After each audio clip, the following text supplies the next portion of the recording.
Novel حسین پل، writer Amna بشارت، AB Rajput. قسط number 1۔ تم ملو گے ایسے لوگوں سے جو نوچ نوچ کر کھا جائیں گے، وہ جن کی شکلیں ہوں گی تم جیسی، وہ جن کے رنگ ہوں گے سات، وہ جن کے لفظوں میں ہوگی مٹھاس، وہ جن کی زبان پر ہوگا شہد، وہ تمہیں اپنوں سے دور کریں گے۔ تمہیں انہیں سمجھنا ہے، انہیں دیکھنا ہے، انہیں جانچنا ہے۔ کیا تم ایسا کر سکو گے؟ شاید تم میں ایسا کرنے کی سکت نہیں۔ جاؤ، تم بھی پہلے لوگوں جیسے ہو۔ جاؤ، یہ دنیا تمہاری نہیں۔ جاؤ، یہاں جانور بستے ہیں۔ جاؤ، یہاں خون بکتے ہیں۔ جاؤ، یہاں انسانوں کی قیمت سکوں میں ہے۔ جاؤ، تم بھی پہلے لوگوں جیسے ہو۔ ایک بلند اور عالیشان ہوٹل کے کمرے میں لیمپ کی روشنی میں 3 اشخاص سامنے رکھے کمپیوٹر پر کچھ ڈھونڈنے کی کوشش کر رہے تھے۔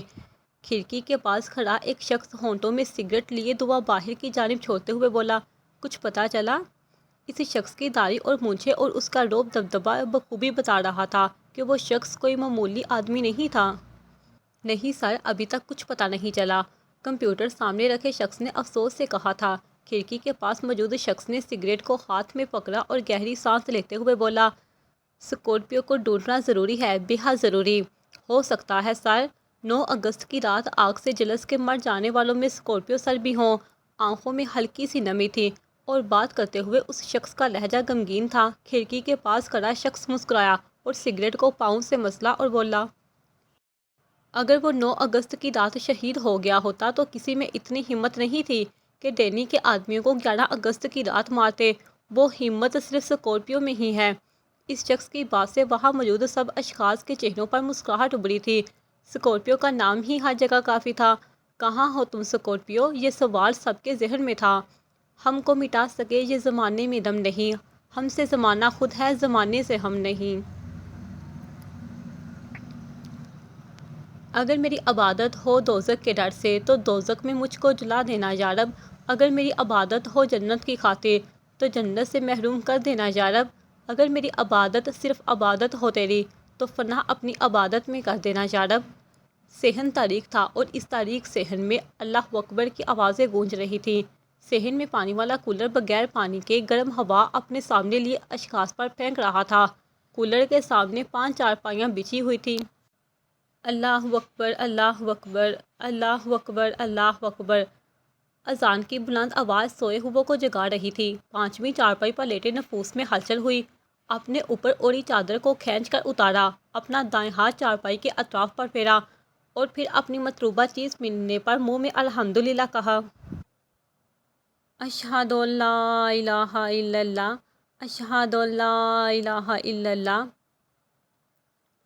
اذان کی آواز مومن کی روح کو تازہ کر دینے والی ہے۔ موٹے فریم والے چشموں کو آنکھوں میں لگایا اور اللہ اکبر کہتی اپنی چارپائی کے پاس پڑا ڈنڈا اٹھایا اور اپنے بائیں جانب رکھی چارپائی پر ڈنڈا مارا، جس سے ٹھا ٹھا کی آواز گونجی تھی۔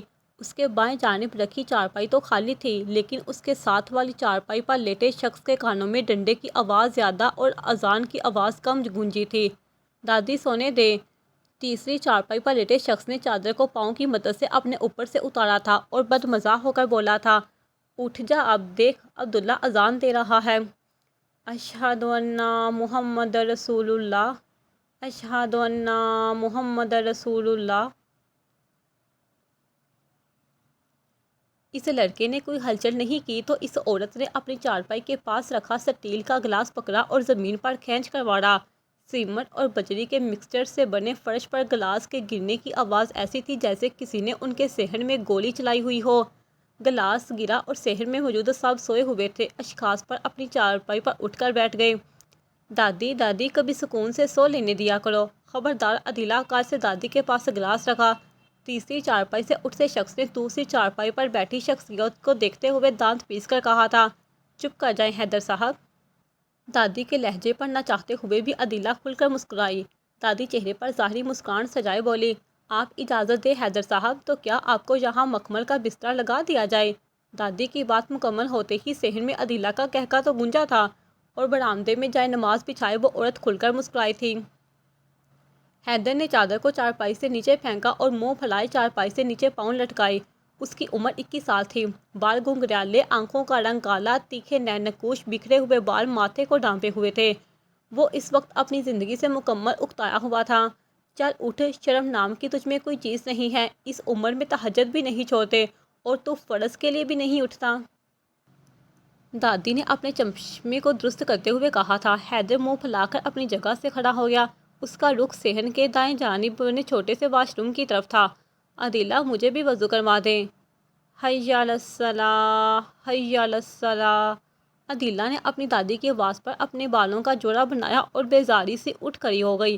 دادی نے اپنی چارپائی کے پاس رکھا ڈنڈا پکڑا اور پہلی چارپائی کی جانب دیکھتے ہوئے بولی، مسٹر اسفنجار، آپ بھی اب اٹھ جائیں۔ حی علی الفلاح، حی علی الفلاح۔ دادی کی آواز پر پہلی چارپائی پر لیٹے نفوس میں کوئی ہلچل نہیں ہوئی تھی۔ دادی، یہ مسٹر کے ساتھ یہ لگا دے تو مستری اسفنجار نام پیارا لگے گا۔ وضو سے حیدر کا چہرہ دھلا ہوا تھا۔ وہ اپنے چہرے سے گرتے پانی کے قطروں کو تولیے سے صاف کرتے ہوئے بول رہا تھا۔ حیدر کی بات پر پہلی چارپائی پر لیٹے شخص نے آواز لگائی، حیدر، کیا تم آج کالج جانے کے لیے بس میں دھکے کھانا چاہتے ہو؟ پہلی چارپائی پر وہ 28 سالہ شخص غصے سے بولتے ہوئے اٹھا تھا۔ اس کا اشارہ بائک کی جانب تھا کہ اگر وہ آج اسے بائک نہ دے تو وہ بس میں سفر کرے گا، جو حیدر صاحب کو بالکل پسند نہیں تھا۔ حیدر جلدی سے باہر کی جانب جاتا ہوا بولا، نہ بھائی، میں تو بس جانے والا تھا۔ الصلاۃ خیر من النوم، الصلاۃ خیر من النوم۔ اٹھ جا اسفند۔ دادی نے عدیلہ کے ہاتھ میں اپنا ہاتھ دیتے ہوئے کہا تھا۔ اسفند یار بیزار سا اکتایا اپنی جگہ پر بیٹھا اپنے بالوں کو درست کرنے لگا۔ اٹھ جا یار، دادی سونے نہیں دے گی۔ اسفند یار نے اپنے پاس سوئے 8 سالہ بچے کے ماتھے پر آئے بالوں کو پیچھے کی جانب کرتے ہوئے نرمی سے کہا تھا، میں نے نہیں اٹھنا۔ اس بچے نے کروٹ بدلتے ہوئے کہا تھا۔ اسفند یار نے جھک کر اسے اٹھایا اور چارپائی سے نیچے اترا۔ اللہ اکبر، اللہ اکبر، لا الہ الا اللہ۔ وہ اپنے بیٹے کے کندھوں پر بٹھائے واش روم تک لایا تھا۔ وہ اپنے باپ کی کمر پر تھپڑ مارتے ہوئے بولا، میں نے مسجد سے آنے کے بعد سنا ہے۔ اس کے بال اپنے باپ کی طرح کالے تھے، گوری رنگت، باپ کی طرح ہی چہرے پر بیزاریت، آنکھوں کا رنگ براؤن۔ وہ 8 سالہ بچہ اپنے باپ کی مکمل کاپی تھی۔ اچھا ٹھیک ہے میرے باپ، اسفند یار نے اس کے سامنے ہاتھ جوڑتے ہوئے کہا تھا۔ عدیلہ اپنی دادی کو وضو کروانے کے بعد اب خود نماز پڑھ رہی تھی۔ میں نے آج اسکول نہیں جانا۔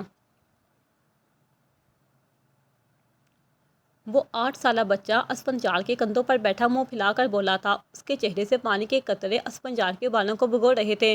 مسجد سے آنے کے بعد سوچیں گے اس بارے میں۔ اسفنجار نے اسے کندھوں سے اتارا اور گود میں اٹھاتا ہوا بولا تھا۔ وہ ابھی گھر سے باہر نہیں نکلے تھے کہ ان کی دادی کی آواز گونجی، مسٹر اسفند، اسے جوتی پہنا کر لے کر جاؤ مسجد، گود میں اٹھا کر اسے 2 سال کا بچہ بنا دیا ہے۔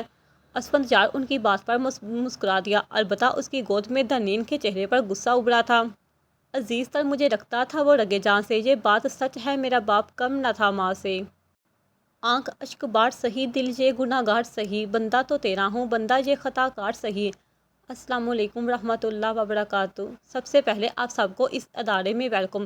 یہ ادارہ آپ کے دلوں میں موجود دیوں کو جلا دے گا۔ 10 سال سے لے کر 17 سال تک ہم بچے کے دماغ اور دل کو اللہ کی روشنی سے بڑھنے کی کوشش کرتے ہیں اور کافی حد تک اس میں کامیاب بھی ہو جاتے ہیں۔ آپ یہ بات بھول جائیں، آپ کا فرقہ کیا ہے، اہل سنت ہو یا اہل حدیث، دیوبند ہو یا شیعہ یا کسی اور فرقے سے آپ کا تعلق ہو، آپ سب کو ان فرقوں سے بالاتر ہو کر سوچنا ہے۔ اگر کوئی آپ کو یہ کہے کہ آپ کس فرقے سے تعلق رکھتے ہیں تو آپ کا جواب صرف ایک ہی ہونا چاہیے،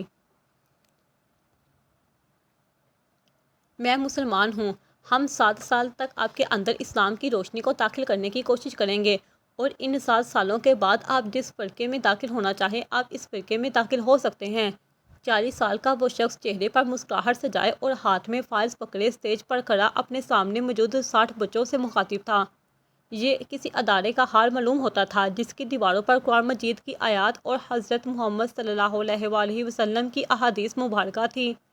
اس شخص کے چہرے پر نور تھا، داڑھی بڑھی ہوئی تھی، سر کے بال آدھے جھڑ چکے تھے اور آنکھوں اور لبوں پر مسکراہٹ تھی۔ آپ کے پاس ایک فارم ہے، اس فارم کے اندر کچھ سوالات آپ سے پوچھے جا رہے ہیں، ان کے جوابات آپ نے ہفتے بعد جمع کروانے ہیں۔ میں کچھ سوالات پڑھ کر سنا دیتا ہوں۔ جیسے پہلا سوال ہے، آپ نے وہ تمام کام اچھے لکھنے ہیں جو آپ نے پورے ہفتے میں کیے، سمجھ آ گئی؟ جی سر کی آواز پورے ہال میں گونجی تھی۔ سر دوبارہ سے فارم دیکھتے ہوئے بولے، آپ نے پورے ہفتے کتنی دفعہ درود شریف پڑھا؟ اس کے بعد نیکسٹ صفحے پر دیکھے تو سوال ہے کہ آپ نے کتنی دفعہ استغفار پڑھی؟ ایسے ہی باقی سوالات بھی ہیں، آپ نے ان سب کے جواب اگلے جمعہ کو بعد نماز جمعہ اس فارم کو جمع کروانا ہے، ٹھیک ہے؟ جی سر، سب بچوں نے یکجا کہا تھا۔ اب سر اپنے ہاتھ میں پکڑی فائلز میں سے کچھ پیپرز نکال رہے تھے۔ احرام تھرڈ بینچ پر بیٹھے براؤن بالوں والے 10 سالہ لڑکے نے اپنے ساتھ بیٹھے لڑکے کا نام فارم پڑھ کر اسے آواز دی تھی۔ نیلی آنکھیں، برے بال، ہاتھ میں واچ پہنے اور تیکھے نین نقوش، گورا رنگ، وہ بچہ باقی سب بچوں کی نسبت خاموش بیٹھا تھا۔ اس نے اپنے ساتھ بیٹھے لڑکے کی آواز پر سر اٹھایا۔ وہ لڑکا مسکرا کر بولا کہ تمہارے پاس ایکسٹرا پین ہے؟ احرام نامی لڑکے نے لبوں پر مسکراہٹ سجائے اسے اپنے ہاتھ میں پکڑا، پین تھما دیا۔ وہ لڑکا بھی مسکرا کر اب فارم پر اپنا نام لکھ رہا تھا۔ احرام، تم اس کے ساتھ بات مت کرو۔ احرام کے دائیں جانب بیٹھا لڑکا احرام کو کوہنی مارتے ہوئے بولا تھا۔ کیوں؟ کیونکہ اس کا تعلق اہل حدیث سے ہے۔ احرام نے اس لڑکے کی بات پر سامنے کھڑے استاد کو دیکھا تھا اور پھر سر جھٹک کر فارم کو دیکھنے لگا۔ اسے اس وقت اس بحث میں پڑنا فضول لگا تھا۔ کہاں گئے کبھی ان کی خبر تو لے ظالم، وہ بے خبر جو تیری زندگی میں آئے تھے۔ یہ میرا ضبط ہے، میں نے گزار دی، ورنہ یہ زندگی تو میری خودکشی کے لائق تھی۔ کافی شاپ میں 3 اشخاص اپنے سامنے موجود کافی رکھے پریشان چہرے لیے بیٹھے تھے۔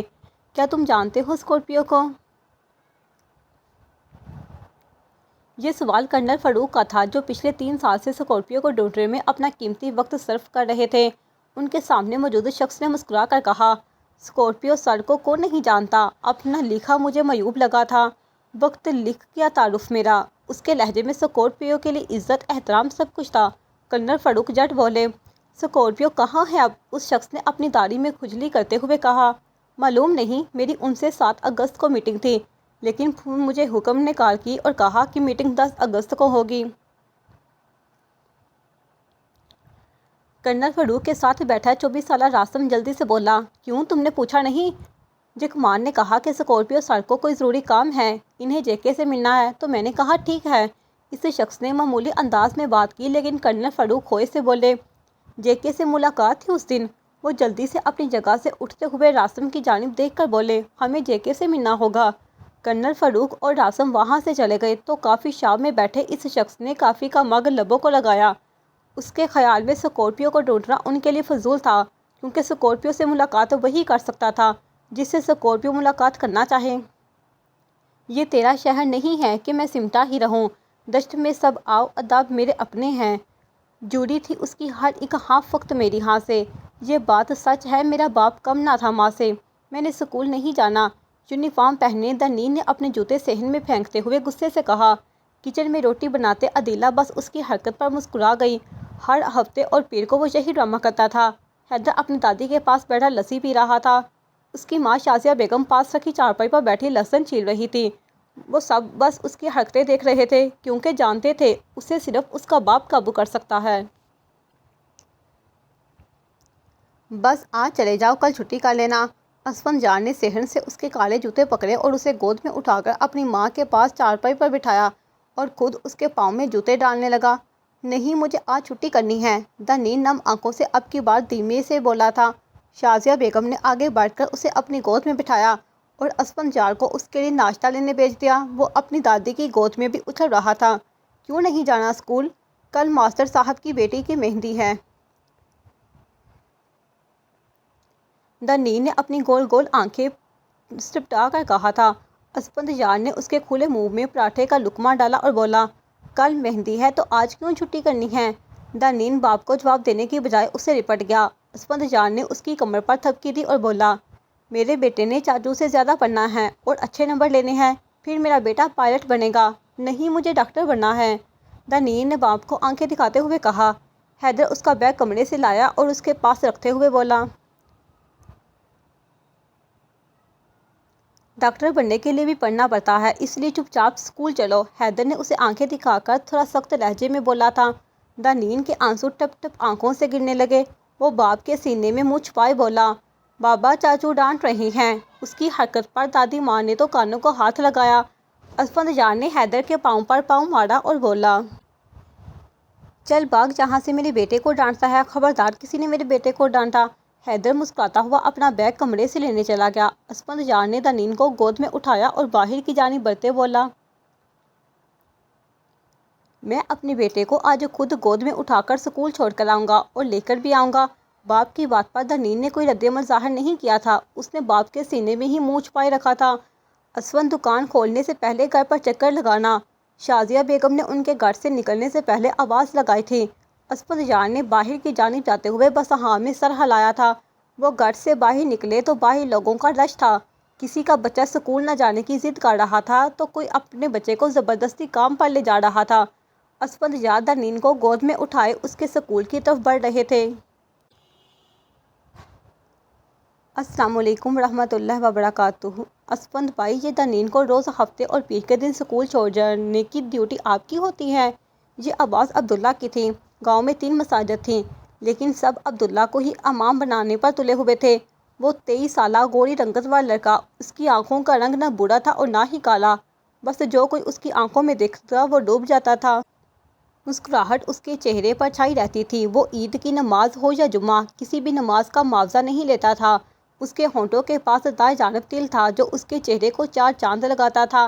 وہ بہت کم کسی شوخ رنگ کے کپڑے پہنتا تھا، اس کا پسندیدہ رنگ سفید ہی ہوتا تھا۔ ٹخنوں سے اوپر شلوار کیے اور سر کے بالوں کو اچھے سے درست کیے وہ مسکرا کر بولا تھا۔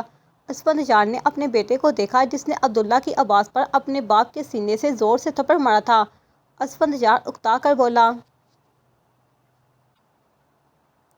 یار یہ ہفتے اور پیر کو ہمارے گھر ضرور ڈرامہ چلتا ہے اور اس کے ڈائریکٹر اور ایکٹر دونوں ہی یہ صاحب جی ہوتے ہیں۔ اشارہ دنین کی طرف تھا جو اپنی گول گول آنکھوں سے باپ کو گھور رہا تھا۔ عبداللہ ہنس کر بولا، یار دنین، تو نے پائلٹ بننا ہے تو اسکول تو جانا پڑے گا۔ نہیں بھائی، آج فیصلہ ہو گیا ہے، میرے بیٹے نے ڈاکٹر بننا ہے اور اب دیکھو پیر والے دن انجینئر بن جائے گا۔ اسفندیار نے جیب سے چابی نکالتے ہوئے مسکرا کر عبداللہ کو جواب دیا تھا۔ عبداللہ دنین کی گال کھینچ کر بولا، نہ بھائی، اسے انجینئر مت بنانا ورنہ باپ کی طرح بے روزگار رہے گا۔ اس کی بات پر اسفندیار کا قہقہ بلند تھا۔ یہ بات تو سچ تھی، اگر اسفندیار اپنی دکان نہ کھولتا تو بھوکا ہی مر رہا ہوتا۔ اسفندیار نے چابی عبداللہ کے حوالے کرتے ہوئے کہا، یہ دکان کھول جا کر، میں اسے اسکول چھوڑنے کے بعد گھر جاؤں گا، دادی نے بلایا ہے۔ عبداللہ نے سر اثبات میں ہلایا اور آگے کی جانب چل پڑا، میں نے انجینئر بننا ہے، دنین نے باپ کے کندھے سے لگتے ہوئے کہا تھا۔ اسفندیار ہنس کر بولا، چل ٹھیک ہے، تو نے فیصلہ کر لیا ہے، باپ کو بھی بھوکا مارنا ہے اور خود بھی بھوکا مرنا ہے۔ دنین نے باپ کی باتوں پر بس اسے گھوڑا ہی تھا۔ اسفندیار نے اسے نیچے اتارنا چاہا لیکن وہ باپ کے ساتھ اور چپک گیا۔ وہ لوٹتا تھا کہیں رات کو دیر سے کہ دن بھر، وجود اس کا پسینے میں ڈل کے بہتا تھا۔ نہیں ہوگی تو کہہ دیں گے وفاداری نہیں ہوتی، مگر ہم سے محبت میں اداکاری نہیں ہوتی۔ رات کی روشنی میں گناہوں کی زندگی کا یہ روز زور شور سے جاری تھا۔ ایسے میں کلب میں سب ناچ گانے سے ہٹ کر کرنل فاروق اور راسم ہاتھ میں ایک کاپی پینسل پکڑے سامنے بیٹھے 50 سالہ جے کے سے سوال بات کر رہے تھے۔ ہاں، 7 اگست کو میری ملاقات اسکورپیو سے تھی، لیکن جب میں ملاقات کی جگہ پہنچا تو پتہ چلا سمیر کو ڈینی نے قتل کر دیا ہے۔ اسکورپیو کو ڈینی پر بہت غصہ تھا، اس لیے وہ ملاقات کی جگہ پر پہنچنے کی بجائے ڈینی کے اڈے پر گیا تھا۔ میں بھی اس کے ساتھ تھا۔ وہاں سکندر سر نے مجھے جانے کا کہہ دیا تو میں وہاں سے آ گیا۔ میں نے 8 اگست کو جیکمان کو کال کر کے ملاقات کا وقت پوچھا تو جیکمان نے کہا کہ ابھی اسکورپیو ملاقات نہیں کرنا چاہتا۔ جے کے دائیں ہاتھ کی 5 انگلیوں میں سونے کی انگوٹھیاں تھیں، گلے میں سونے کی مالا پہن رکھی تھی، وہ کوئی جیولر معلوم ہوتا تھا۔ اس کی بات کے اختتام پر کرنل فاروق بولے، کیا تم جانتے ہو اسکورپیو اب کہاں ہے؟ نہیں، میری بات نہیں ہوئی ان 3 سالوں میں کبھی، معلوم نہیں کہاں ہے۔ جے کے نے کندھے اچکا کر کہا تھا۔ آس پاس اب میوزک کی آواز کانوں کو پھاڑ رہی تھی۔ کرنل فاروق نے کانوں پر ہاتھ رکھ کر جے کے سے نرمی سے کہا، شکریہ۔ کرنل فاروق اور راسم دونوں کلب سے باہر نکلے تو ان کے ڈرائیور نے جلدی سے ان کے لیے دروازہ کھولا۔ ڈرائیور نے گاڑی سٹارٹ کی اور اس شور سے نجات حاصل کی۔ گاڑی نے جیسے ہی کلب کی زندگی سے باہر کی دنیا دیکھی تو ڈرائیور گاڑی چلاتے ہوئے بولا، سر کیا اسکورپیو سر سیکرٹ ایجنٹ تھے؟ نہیں، وہ سیکرٹ ایجنٹ ٹائیگر کے لیے کام کرتا تھا۔ وہ ہر قسم کی معلومات سیکرٹ ایجنٹ کو دیتا تھا۔ اس نے کافی دفعہ ان کی جان بھی بچائی تھی۔ 10 سال کا تھا وہ جب سکندر نے اس کی ملاقات ٹائیگر سے کروائی تھی۔ سکندر اور ٹائیگر نے ہی اسے ٹریننگ دی تھی اور پھر سکندر اور سکورپیو اکٹھے کام کرنے لگے تھے۔ اس کے بعد سکندر صرف کم ہی معلومات حاصل کرتا تھا، سب کام سکورپیو کرنے لگا۔ وہ سکندر کو اپنا استاد مانتا تھا اور اسی وجہ سے وہ کبھی سکندر کا حکم نہیں ٹالتا تھا۔ سکورپیو کے ساتھ 5 آدمی ہوتے تھے، ایک سکندر اور دوسرا اس کا رائٹ ہینڈ جیکمان اور تیسرا اس کا لیفٹ ہینڈ سمین۔ ان کے ساتھ قاسم بھی ہوتا تھا جو ایک پولیس آفیسر تھا، لیکن پھر اس کی ایک حادثے میں ٹانگیں ضائع ہو گئی تھی۔ اس کی کافی پہنچ تھی، اس لیے وہ معلومات حاصل کرنے میں سکورپیو کی مدد کرتا تھا۔ ان کے ساتھ ایک اور لڑکا تھا، وہ بہت اچھا ہیکر تھا، لیکن بعد میں پتہ چلا وہ ان سے الگ ہو گیا تھا۔ کرنل فاروق نے بات ختم کی تو ڈرائیور دوبارہ سے بولا، تو سر ڈینی سے ان کی کیا دشمنی؟ کرنل فاروق گہری سانس لیتے ہوئے بولے، سکورپیو نے 10 سال سیکرٹ ایجنسی کے لیے کام کیا تھا۔ 3 سال پہلے جب پاکستان میں بم دھماکے کرنے کے لیے بارود اکٹھا کیا جا رہا تھا، اس وقت سکورپیو اور اس کے باقی ساتھیوں نے مل کر دشمنوں کے خلاف جنگ کی تھی۔ پاکستان میں بم بلاسٹ کرنے والا ڈینی تھا، لیکن ڈینی کے پیچھے ایک بہت بڑا سام یعنی پاکستان کا نمور عہدہ دار تھا جس کا نام سکورپیو اور ٹائیگر جانتے تھے۔ ٹائیگر کے پاس ڈینی کے خلاف تمام ثبوت تھے اور اس کے پاس اس شخص کے خلاف بھی ثبوت تھے جو پاکستان میں بیٹھ کر پاکستان کو ہی نشانہ بنا رہا تھا۔ وہ سب اس نے ایک فائل میں رکھے تھے۔ 8 اگست کی رات ٹائیگر کو اسلام آباد جانے والی شاہراہ پر شہید کر دیا گیا اور اس وقت وہ سکورپیو پہنچا تھا۔ انہوں نے وہ فائل سکورپیو کو دی تاکہ وہ اسے کرنل خاور تک پہنچا سکیں۔ 9 اگست کو ہوٹل میں سکورپیو اور سکندر سمیت باقی تمام ساتھی وہاں کرنل خاور کا انتظار کر رہے تھے اور پھر جیسے کرنل خاور ہوٹل میں داخل ہوئے تو ہوٹل میں آگ لگا دی گئی۔ کرنل خاور اب پوری زندگی چل نہیں سکتے اور جیکمان کو وہاں سے بھاگتے دیکھا گیا تھا۔ سکندر اپنے گلے میں جو لاکٹ پہنتا تھا وہ لاکٹ تفتیش کے دوران ہمیں ملا تھا، جس سے اس بات کی نشاندہی کی گئی کہ سکندر آگ میں جلس کر شہید ہو گیا اور سمیٹ کا قتل تو 7 اگست کو ہی ہو چکا تھا، اس لیے وہ سب ٹیم بکھر گئی۔ کرنل فاروق تھوڑی دیر کے لیے خاموش ہوئے تو ڈرائیور دوبارہ سے بولا، ہو سکتا ہے اس آگ میں سکورپیو سر بھی۔ اس نے جان بوجھ کر بات ادھوری چھوڑ دی تھی۔ راسم نے اپنے لیپ ٹاپ سے نظریں اٹھا کر کرنل فاروق کے چہرے کو دیکھا جس پر غم کا سایہ تھا۔ کرنل فاروق گہری سانس لیتے ہوئے بولے، نہیں، 11 اگست کو ڈینی کے اڈے پر اس کے 6 آدمی مارے گئے تھے اور وہ مارنے کا طریقہ سکورپیو کا ہی تھا۔ میں 3 سال سے سکورپیو کو ڈھونڈ رہا ہوں۔ وہ فائل سکورپیو کے پاس ہے اور اس میں USB بھی ہے جس میں ڈینی اور پاکستان کے دشمنوں کے خلاف واضح ثبوت ہے۔ ہمیں سکورپیو کو ہر حالت میں ڈھونڈنا ہے۔ کرنل فاروق اب خاموشی سے سیٹ کی پشت سے سر ٹکا گئے۔ راسم دھیمے سے بولا، ہمیں سکورپیو سر کے بائک کی میکینک سے تفتیش کر لینی چاہیے۔ کرنل فاروق نے اسبات میں سر ہلایا، اب وقت کس جانب رخ موڑے گا یہ تو سکورپیو کے ملنے کے بعد ہی پتہ چلے گا۔ ایک شخص اس طرح میرے دل میں اتر گیا جیسے وہ جانتا تھا میرے دل کے راز سے۔ میں خیال ہوں کسی اور کا، مجھے سوچتا کوئی اور ہے۔ سر آئینہ میرا عکس ہے، پس آئینہ کوئی اور ہے۔ اللہ پوچھے ان بجلی والوں سے، ان کو کوئی شرم و حیا نہیں ہے، جب مرضی بجلی لے جاتے ہیں۔ دادی نے بجلی والوں کو حسب معمول کوستے ہوئے کہا تھا۔ اسفند جان نے ان کی بات کا جواب دینے کی بجائے اپنی گھڑی کی جانب نظر دوڑا کر کہا، کیا بات کرنی تھی دادی؟ تیرے چاچے کا کل پھر فون آیا تھا، وہ ہادیہ کے لیے رشتہ مانگ رہے ہیں۔ دادی کی بات پر اسفند جان کے ماتھے پر بل پڑے۔ میں اس سے شادی نہیں کر سکتا۔ صحن کے بیچوں بیچ پیپل کے درخت کے نیچے چارپائی کے پاس کھڑے اسفند جان نے اپنی دادی کی باتوں سے تنگ آ کر بولا تھا۔ 70 سال سے زیادہ عمر، بالوں میں سفیدی چمک رہی تھی، آنکھوں کے اوپر موٹے موٹے فریم والے چشمے لگا رکھے تھے، ہاتھ میں اون بکڑے سویٹر بن رہی تھی۔ اپنے چشمے کو ناک پر ٹکائے وہ تیز آواز میں بولی، کیوں جی؟ اس کی پہلے بھی ایک شادی ہو چکی ہے۔ اسفند جان نے منہ بسور کر کہا، شاید وہ یہ بات نہیں کرنا چاہتا تھا۔ اس کے سامنے بیٹھی اس کی دادی نے جھٹ جواب دیا، مسٹر اسفند جان، تمہارا بھی ایک بیٹا ہے۔ اسفند جان کا دل چاہا پہلے تو اپنے نام کے ساتھ لگے مسٹر کے جوڑ توڑ انہیں سمجھائے اور انہیں بتائے مسٹر میں ٹے آتا ہے نہ کہ تے، لیکن پھر اس کام کو کسی اور وقت کے لیے چھوڑ کر آنکھیں بند کرتے ہوئے بولا، وہ طلاق یافتہ ہے۔ یہ بات بولنے کے بعد اس سے اس کے ضمیر نے اچھا خاصا جوڑا تھا، لیکن اب تو زبان پھسل چکی تھی۔ دادی کی تیز آواز اس کے کانوں میں ٹکرائی۔ اس طرح سے تو تم بھی طلاق یافتہ ہو، تیری بیوی بھی تجھے چھوڑ کر چلی گئی۔ وہ ٹھنڈی آہ بھرتے ہوئے بولا۔ وہ اللہ تعالیٰ کے پاس گئی ہے، بات تو ایک ہی ہے، چھوڑ گئی ہے نا۔ دادی نے پاس پڑا پانی کا گلاس منہ کو لگاتے ہوئے کہا تھا۔ اسفند جان نے تھوڑی دیر آنکھیں بند کی اور ٹھنڈی سانس لیتے ہوئے سچ بات بول ہی دیا۔ مجھے اس کا باپ پسند نہیں۔ تم نے اس کے باپ کے ساتھ قبول ہے نہیں بولنا، دادی نے سویٹر کو سائڈ پر رکھتے ہوئے کہا۔ ابھی انہیں اپنی اس گھمنڈی اور ضدی پوتے کو سمجھانا تھا۔ اسفند جان اب ان کی چارپائی کے گرد ٹہلتا ہوا بولا، شادی کے بعد اس کا باپ اس گھر میں تو آئے گا نا؟ ہاں، وہ تو اپنی بیٹی سے ملنے آئے گا۔ اسفند جان کو ایک دفعہ محسوس ہوا جیسے اس کی دادی کے پاس جوابات کی پوٹلی تھی۔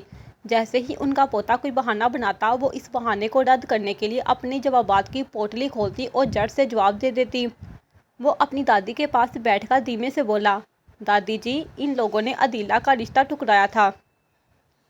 اس نے یہ بات بہت دھیمے سے کہی تھی کہ کہیں اندر بیٹھے نفوس کو معلوم نہ ہو جائے۔ وہ پرانی باتیں تھیں، اس کی دادی نے گویا ناک سے مکھی اڑائی تھی۔ میں نہیں بھول سکتا ان باتوں کو، اور وہ شہر میں رہنے والی کہاں اس گاؤں میں رہے گی۔ اسفند جان کا اشارہ اپنے گھر کی جانب تھا، جہاں USB 3 مہینے سے بند تھا اور پانی والا کولر ہی بیٹری چارج کر کے چلایا جاتا تھا۔ ان کے گاؤں میں بجلی ہر 2 گھنٹے بعد 1 گھنٹے کے سیر کے لیے جاتی تھی، لیکن ان کے پیپل کے درخت کے نیچے ٹھنڈی ہوا ایئر کنڈیشنر سے زیادہ دل کو باتی تھی۔ اس کی دادی نے بھی ایک پل کے لیے یہ سب باتیں سوچی، وہ بڑے شہر میں رہنے والی اس گاؤں میں کیسے رہے گی، لیکن پھر اپنے خیالات کو رد کرتے ہوئے بولی، وہ رہ لے گی، بس تو شادی کے لیے رضامند ہو۔ میں رضامند نہیں ہوں، میں اپنے ہوش و حواس میں یہ کہتا ہوں مجھے شادی نہیں کرنی۔ اسفند جان اپنی جگہ سے کھڑا ہوتے ہوئے بولا تھا، لہجہ سنجیدگی سے بھرپور تھا۔ میں نے کہا تھا اپنی آپ سے، اس سے مت کیا کرے یہ بات ہماری کیوں مانے گا؟ ہم اس کے ٹکڑوں پر پلتے ہیں، یہ سارا گھر اس کی کمائی سے تو چلتا ہے۔ تو ایسا کر ہمارے لیے کوئی اولڈ ہوم دیکھ، میں اور میری ساس وہاں رہ لیں گے۔ اس سے پہلے وہ گھر سے باہر نکلتا، اس کی ماں کی بلند آواز نے اسے پلٹنے پر مجبور کر دیا۔ اس نے ایک نظر سفید سوٹ پہنے اپنی ماں کو دیکھا، جو شاید کہیں جانے کے لیے تیار تھی۔ وہ دانت پیس کر بولا، یہ ایموشنل بلیک میل مجھے مت کریں۔ اولڈ ہوم کا ایڈریس بس کر دو گے کہ عبداللہ سے کہوں؟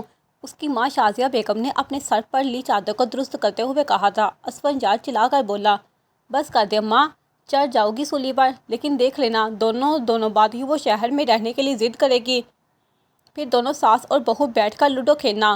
اس کے آخری جملے پر دونوں ساس بہو مسکرا دی۔ گیٹ سے باہر نکلتے اس کی آواز ان دونوں ساس بہو کے کانوں میں گونج رہی تھی، زندگی میں پہلے کم مشکلات تھیں جو رہا سہا سکون برباد کرنے کے لیے ہادیہ نامی عذاب بھی میرے سر میں ڈال رہے ہیں، اللہ پوچھے گا سب سے۔ دونوں ساس بہو نے ٹھنڈی سانس خارج کی، ان دونوں کو اسی بات کی خوشی تھی کہ وہ رضامند ہو گیا ہے۔ خیال اپنا، مزاج اپنا، پسند اپنی، کمال کیا ہے؟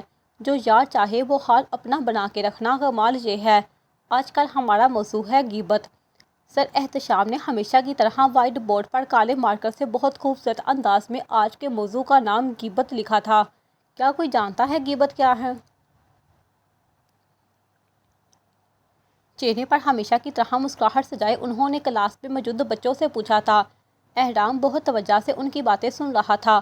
بہت سے بچوں نے ہاتھ کھڑے کیے۔ سر نے مسکرا کر ایک بچے کی طرف اشارہ کیا جو پورے کانفیڈنس سے بولا تھا، کسی کے بارے میں وہ بات کرنا جو اس کے اندر موجود نہیں۔ سر کے جواب دینے سے پہلے احرام نے سر نفی میں ہلایا اور دھیمے سے بولا، یہ تو بہتان کی تعریف ہے۔ سر احتشام مسکرا کر بولے، بہت خوب بچے، آپ نے کافی اچھی کوشش کی۔ یہ بات میرے لیے اہمیت نہیں رکھتی کہ آپ جواب درست دے رہے ہیں یا غلط، اہم یہ ہے کہ آپ میرے ساتھ کوآپریٹ کر رہے ہیں۔ بچے، یہ تعریف بہتان کی ہے، ہم بات کر رہے ہیں غیبت کی۔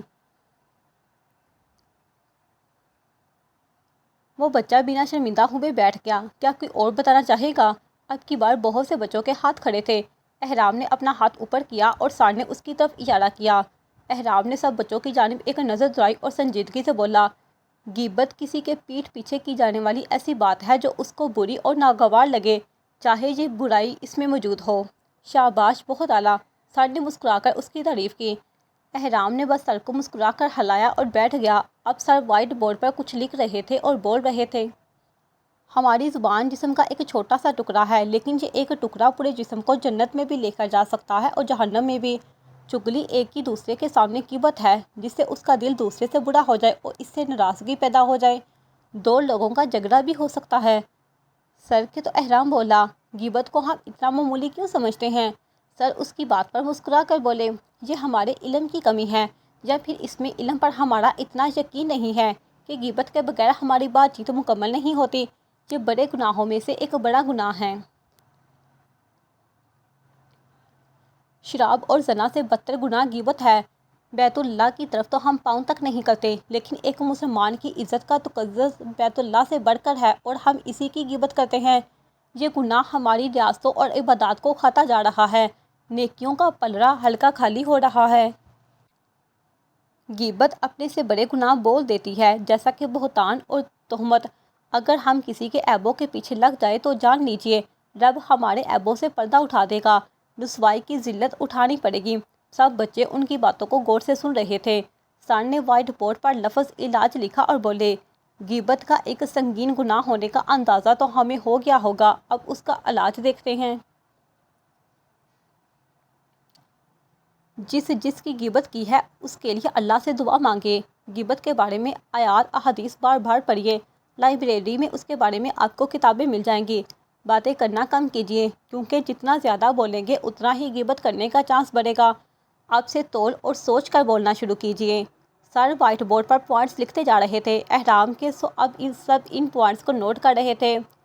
خود کو اس بندے کی جگہ رکھ کر دیکھیں، آپ کو معلوم تک نہیں اور ایک بندہ دوسرے کے سامنے آپ کا امیج اور عزت خراب کر رہا ہے، آپ کے پردے کھول رہا ہے، آپ پر کیا بیتے گی؟ زبان کا اصل تعلق تو دل سے ہے۔ دل معاف کر دے گا یا کسی دوسرے کو برا اور حقیر نہ جانے گا تو اس کی غیبت بھی نہیں کرے گا۔ اس لیے دل کی صفائی کرے، سب کو معاف کر کے۔ سر آپ مار کر ہاتھ میں پکڑے بولے، خود کے لیے سزا رکھیں، غیبت کی تو نفل یا صدقہ ادا کرنا ہے۔ اس طرح آہستہ آہستہ یہ عادت ختم ہوتی جائے گی۔ یہ احساس تازہ رکھیں کہ ہم آزاد نہیں ہیں، نہ ہی ہماری کوئی پرائیویسی ہے۔ اللہ تعالیٰ اور فرشتوں کے کیمرے اور قلم ہر وقت ہمیں باندھے ہوئے ہیں، سب لکھا جا رہا ہے اور اس کا جواب بھی دینا ہوگا۔ سب بچے جلدی سے ان کی باتوں کو نوٹ کر رہے تھے۔ احرام تم کیوں نہیں لکھ رہے؟ سمیع نے احرام کو وائٹ بورڈ کی جانب دیکھتے ہوئے کہا تھا۔ میرے دماغ میں یہ باتیں بیٹھ گئی ہیں، بس اتنا کافی ہے، احرام نے بنا دیکھے اسے کہا تھا۔ سر احتشام کی نظروں کا مرکز احرام ہی تھا، جو وائٹ بورڈ پر نظریں جمائے سب پوائنٹس ذہن میں بٹھا رہا تھا۔ آگ تھی، نظم تھی، جوانی تھی، 3 قسمیں تھی، ایک اٹھانی تھی۔ جاری ہے۔